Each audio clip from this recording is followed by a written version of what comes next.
A case involving a missing woman from Lenawee County is going national. She went missing while on a trip in the Bahamas with her husband, who has since been arrested. Melissa Andrews has been keeping tabs on the case for us and will join Crime Stories with Nancy Grace tonight to break it down tonight. Melissa, you talked to Nancy Grace today. How'd that go? It was interesting.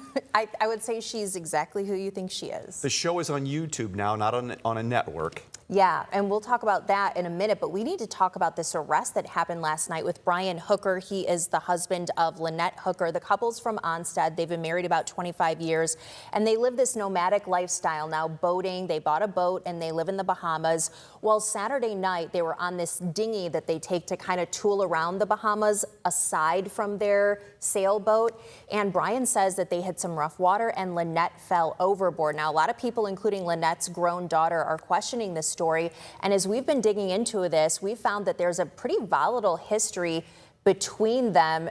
That was told to me by Lynette's mother, who I talked to on the phone today.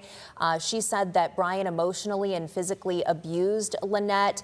We also found a police report. NBC News is actually reporting the police report in Kentwood, which is more toward the Grand Rapids area where they lived at one point, in which Lynette was actually arrested. No charges were ever filed. This was for abuse because they couldn't determine, the police could not determine who actually instigated all of this and caused any abuse.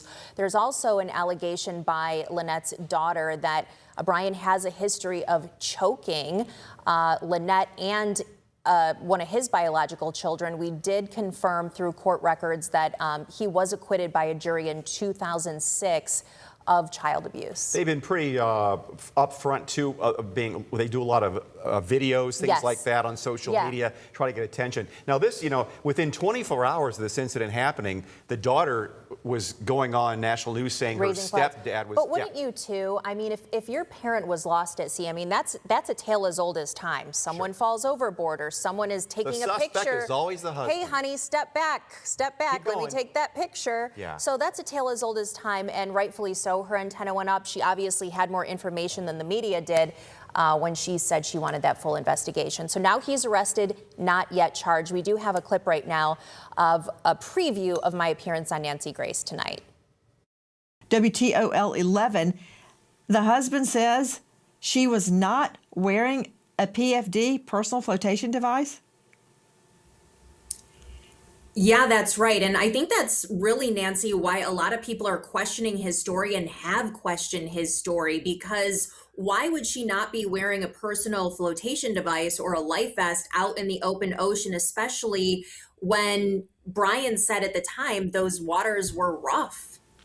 I mean, I wouldn't get into a dinghy at night on rough water without a flotation device, without a safety vest, a life vest.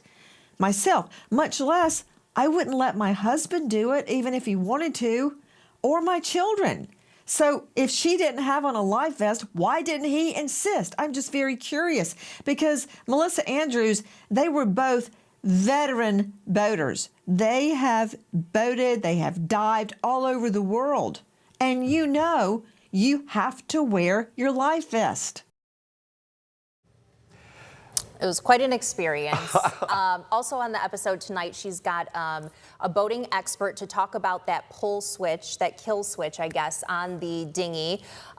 She's got a psychiatrist, a defense attorney, myself, and another investigative reporter to kind of break all this down. Well, your work with Sierra Jock and Dee Warner, your interest in the case is good for you pursuing justice, and your background on all this. No wonder she was drawn to calling you first anyway. Interesting case. Thanks so much, Melissa. We'll be right back.